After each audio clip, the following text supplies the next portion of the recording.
वक्फ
ಜಿಲ್ಲಾ ಮಟ್ಟದಲ್ಲಿ ಈ ಟಾಸ್ಕ್ ಫೋರ್ಸ್ ಈಗ ಬೆಂಗಳೂರು ಮಹಾನಗರ ಪಾಲಿಕೆಯಲ್ಲಿ ಯಾವ ಥರ ಇದೆ ಮತ್ತು BDAನಲ್ಲಿ ಯಾವ ಥರ ಇದೆ, ಆ ಲೈನ್ನಲ್ಲಿ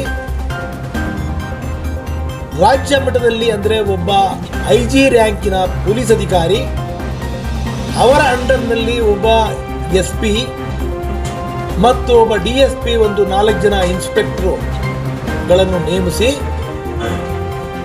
ನಮ್ಮ ರಾಜ್ಯದಲ್ಲಿರುವಂತಹ ವಕ್ಫ್ ಆಸ್ತಿಗಳ ಇನ್ವೆಂಟ್ರಿ ತಯಾರು ಮಾಡಿ ಅವರು ಸುಪುರ್ದಿಗೆ ಕೊಟ್ಟು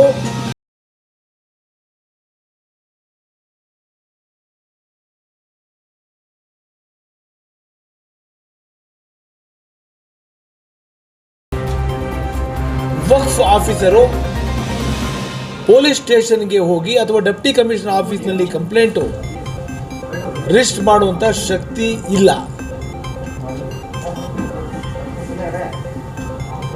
ಇಂಥ ವಿಚಾರಗಳು ನಮ್ಮ ವಕ್ಫ್ ಬೋರ್ಡಿನ ಮುಖ್ಯಾಧಿಕಾರಿ IG ರ್ಯಾಂಕಿನ ಅಧಿಕಾರಿ ಇದ್ದರೆ ಅವರು ಆ ಜಿಲ್ಲೆ SPಗೆ ಮಾತನಾಡ್ಬೋದು, ಅಲ್ಲಿರುವಂಥ ಡೆಪ್ಟಿ ಕಮಿಷನರ್ಗೆ ಮಾತನಾಡ್ಬೋದು. ಇಮಿಡಿಯೇಟ್ಲಿ ಈ ಒಂದು ಫೋರ್ಸು ಆಕ್ಷನ್ ತಗೊಂಡಾಗ ನಮ್ಮ ಆಸ್ತಿಗಳು ರಕ್ಷಣೆ ಆಗುತ್ತೆ. ಈಗ ನಾವು ಬರ್ತಿರೋ ಪತ್ರ ಡೈರೆಕ್ಷನ್ ಕೊಟ್ಟಿದ್ದೀವಿ. ನಮ್ಮ ವಕ್ಫ್ ಬೋರ್ಡಿನ ಚೇರ್ಮನ್ನು ಮತ್ತು ಇತರ ಸದಸ್ಯರುಗಳಿಗೆ ಹಾಗೂ CEOಗಳಿಗೆ ಹೇಳಿದ್ದೀವಿ, ಈ ಒಂದು ಪ್ರಪೋಸಲ್ ನೀವು ಸರ್ಕಾರಕ್ಕೆ ಕಳಿಸಿ.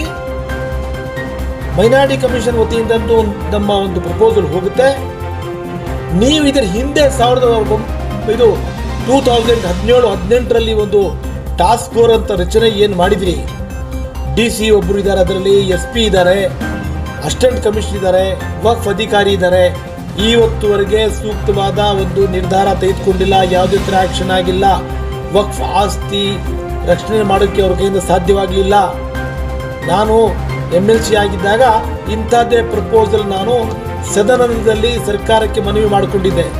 ನಾನು ಏನು ಒಂದು ಪಿಕ್ಚರು ಮಡಗಿದ್ದೆ, ಒಂದು ಬ್ಲೂ ಪ್ರಿಂಟ್ ಅವ್ರ ಮುಂದೆ, ಅದರ ಪ್ರಕಾರ ನೀವು ಟಾಸ್ಕ್ ಫೋರ್ಸ್ ರಚನೆ ಮಾಡೋಕ್ಕಾಗಲಿಲ್ಲ. ಹಾಗಾಗಿ ಈ ಒಂದು ನೀವೇನು ಮಾಡಿರುವಂಥದ್ದು ಅದು ಅವ್ರ ಕೆಲಸದಲ್ಲಿ ವಿಫಲತೆ ಕಂಡಿದ್ದಾರೆ. ನಾನು ಹೇಳ್ತಾ ಇರೋಂಥದ್ದು ಈ ರೀತಿ ಮಾಡಿದ್ರೆ ಮಾತ್ರ ವಕ್ಫ್ ಆಸ್ತಿ ರಕ್ಷಣೆ ಆಗುತ್ತೆ.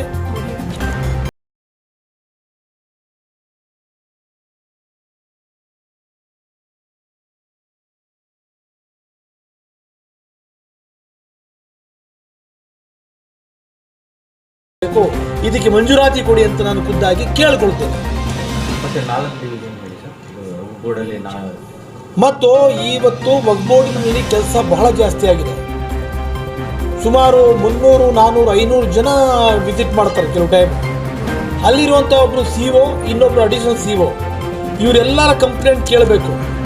ಮತ್ತು ಬೋರ್ಡ್ ಮೀಟ್ ಮಾಡೋದು ತಿಂಗಳಿಗೊಮ್ಮೆ, 15 ದಿವಸಕ್ಕೊಮ್ಮೆ. ಇವ್ರು ಯಾವತ್ತೂ ಗ್ರೀವೆನ್ಸಸ್ ಕೇಳಕ್ಕೆ ಬರಲ್ಲ. ಬೋರ್ಡ್ನವರು CEO ಮತ್ತು ಅಡಿಷನಲ್ CEO ಕೇಳಬೇಕು. ಹ್ಯೂಮನ್ಲಿ ನೀವು ಪರಿಹಾರ ಕೊಡೋಕ್ಕಾಗಲ್ಲ. ಅದಕ್ಕೆ ನಾನು ಒಂದು ಸಜೆಷನ್ ಕೊಟ್ಟಿದ್ದೀನಿ, ನಮ್ಮ ಡಿವಿಷನ್ ಹೆಡ್ ಕ್ವಾರ್ಟರ್ನಲ್ಲಿ ಫುಲ್ ಫ್ಲೆಡ್ಜು ವಕ್ಫ್ ಆಫೀಸ್ ಆಗಬೇಕು. ಒಂದು ಬೆಂಗಳೂರಲ್ಲಿ ಆಗಬೇಕು, ಎರಡನೇದು ಮೈಸೂರಲ್ಲಿ ಆಗಬೇಕು, ಮೂರನೇದು ಗುಲ್ಬರ್ಗದಲ್ಲಿ ಆಗಬೇಕು, ನಾಲ್ಕನೇದು ಬೆಳಗಾಂನಲ್ಲಿ ಆಗಬೇಕು. ಬಾಂಬೆ ಕರ್ನಾಟಕ, ಹೈದರಾಬಾದ್ ಕರ್ನಾಟಕ, ಮತ್ತು ಇಲ್ಲಿ ದಕ್ಷಿಣ ಕರ್ನಾಟಕ ಹಾಗೂ ಬೆಂಗಳೂರು ನಗರ. ಆಮೇಲೆ ಇದರ ಜೊತೆಲಿ ಇಬ್ಬರು ಅಡಿಷನಲ್ ಸಿಇಒಗಳಿಗೆ ಮೇನ್ ಆಫೀಸ್ನಲ್ಲಿ ಪೋಸ್ಟ್ ಮಾಡಿದ್ರೆ ವರ್ಕ್ ಡಿವೈಡ್ ಆಗುತ್ತೆ. ಜನರ ಸಮಸ್ಯೆ ಕೇಳ್ಬೋದು, ಅದಕ್ಕೆ ಒಂದು ಪರಿಹಾರ ಕೊಡ್ಬೋದು. ಈ ನಮ್ಮ ವಕ್ಫ್ ಬೋರ್ಡ್ನಲ್ಲಿ ಇರುವಂಥ ಒಂದು ಸೆಂಟ್ರಲ್ ಆಫೀಸ್ ಏನಿದೆ ಅದು ಸೆಂಟ್ರಲೈಸ್ಡ್ ಆಗಿಬಿಟ್ಟಿದೆ. ಡಿಸೆಂಟ್ರಲೈಸ್ ಮಾಡಿದ್ರೆ ಮಾತ್ರ ಸ್ಮೂತ್ ಫಂಕ್ಷನಿಂಗ್ ಆಗುತ್ತೆ. ಬೋರ್ಡಲ್ಲಿ ಸಭೆಗಳು ಯಾವಾಗ ನಡೆಸಬೇಕಂತ ಅದು ನಾನು ಹೇಳ್ತೀನಿ ನೋಡಿ, ವಕ್ಫ್ ಬೋರ್ಡ್ನಲ್ಲಿರುವಂಥ ಸಮಸ್ಯೆಗಳು, ಅವ್ರ ಮುಂದೆ ಬರುವಂಥ ಅರ್ಜಿಗಳು ವಕ್ಫ್ ಬೋರ್ಡು 15 ದಿವಸಕ್ಕೆ ಒಮ್ಮೆ, ಒಂದು ತಿಂಗಳಿಗೊಮ್ಮೆ ಮೀಟಿಂಗ್ ಸೇರಿದಾಗ ಅದು ಬಗೆಹರಿಸಕ್ಕೆ ಸಾಧ್ಯವಿಲ್ಲ. ಫೈಲ್ಗಳು ವಿಲೇವಾರಿ ಮಾಡೋಕ್ಕೆ ಸಾಧ್ಯವಿಲ್ಲ.